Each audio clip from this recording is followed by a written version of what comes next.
Filo pastry, that's got to thaw yet. What am I going to do with that? Well, I'm going to get Camembert.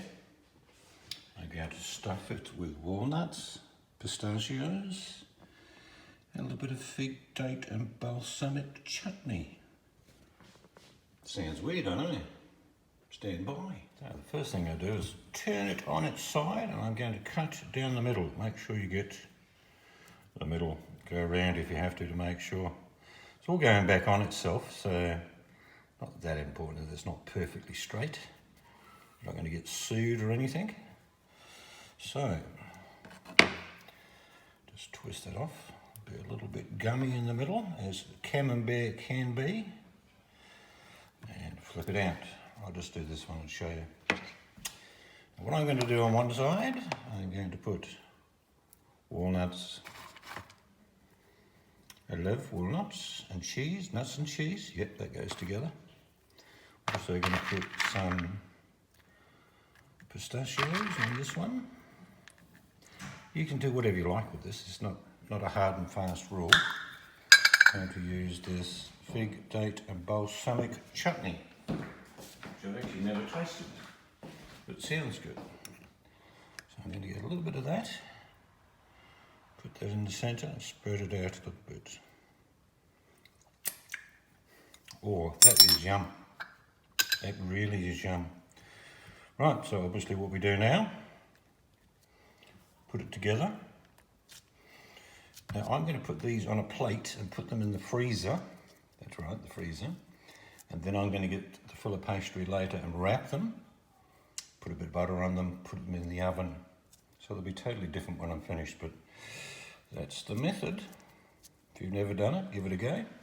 Depends what the end product looks like. You might say, I'm not doing that. Anyway, let's come back when I'm wrapping the Filo pastry around. Okay, here is the Camembert with the pistachios, the walnuts. Oh, one's fallen out there, like that. And that fig and date chutney. We're going to wrap that. But I need to put a little bit of butter on each layer of the Filo pastry. And I'm going to go the opposite way.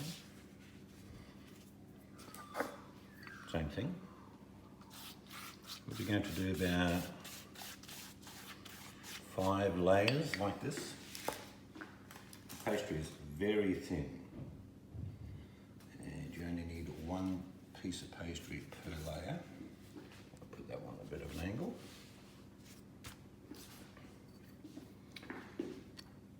It's better to do these by putting little angles on each sheet. You'll see when I go to wrap it up that it makes a better parcel. Whoop, that bit fell over. Like I say, these are very thin sheets, incredibly thin. One that way. That's layer number 4. You should put the last layer. It's very hard to get these separated when and you've got to keep them moist. If you don't, you'll have a problem. They'll dry out really quickly. Right, so that's the 5th, and I think 5's plenty. You can make it thicker if you wanted to. Now, all we're doing is putting the Camembert with all those nuts and chutney in it. We're just going to pull each side up and over, just to wrap it. Because underneath has not been buttered, you've got to do this as you go. Scramble the next side over, same thing.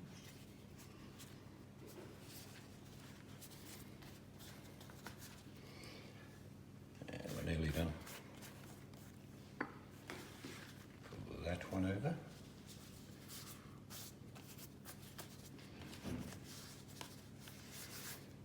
What I will do with this one is just give it a little bit more butter. Pull the last one over.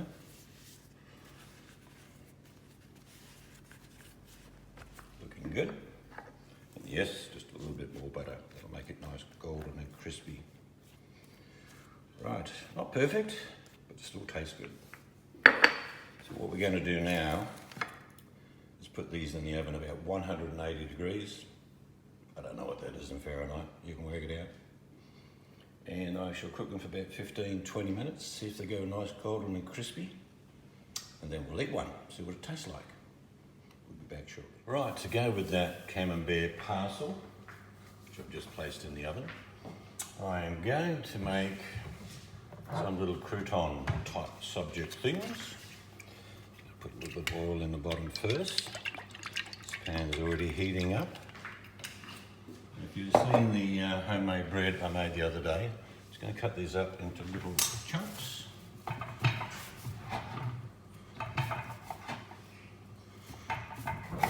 And we shall use them to dip into the Camembert parcels.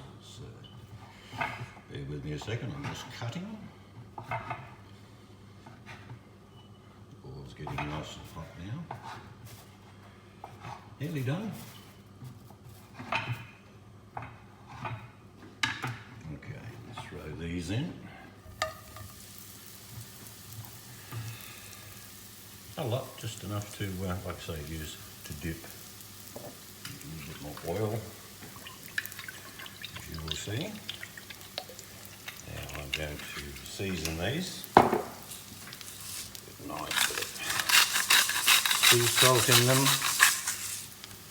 Some nice black pepper.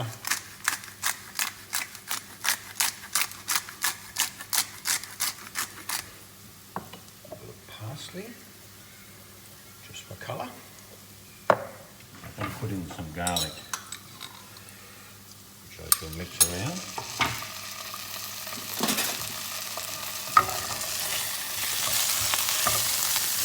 Mix in amongst all the bread and the croutons. That won't take long to cook. Just let me do what I have to do, and I'll show you the end product. Right, we're just about there. This is just a way to make croutons too. With a nice hearty soup. That's the way to do it. These are pretty close. I shall probably let them cool off before we use them, because they're just dippers. That's what they're going to be for this. So that's just about done. Let's go and check on the little parcels. Perfect. Out of the oven. Cheese oozing out of the oven. That's a good indicator that it's ready also, but the crust is nice and firm and crispy. So we're going to try this. I'm going to give it about 2-3 minutes to cool down. It gets to be very hot inside, and then we shall see what it's like. Alright, we've let this cool for about 5 minutes. As you know, it's going to be hot. Square off. Very flaky. It's actually good as a entree. See all the nuts and the bits in there. I'm going to try just a little bit on my crouton, my garlic crouton. Oh, that is yum. I shall do you one up.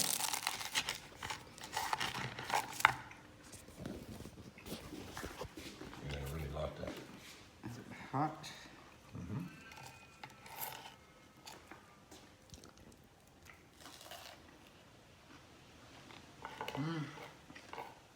It's good, isn't it? Yeah.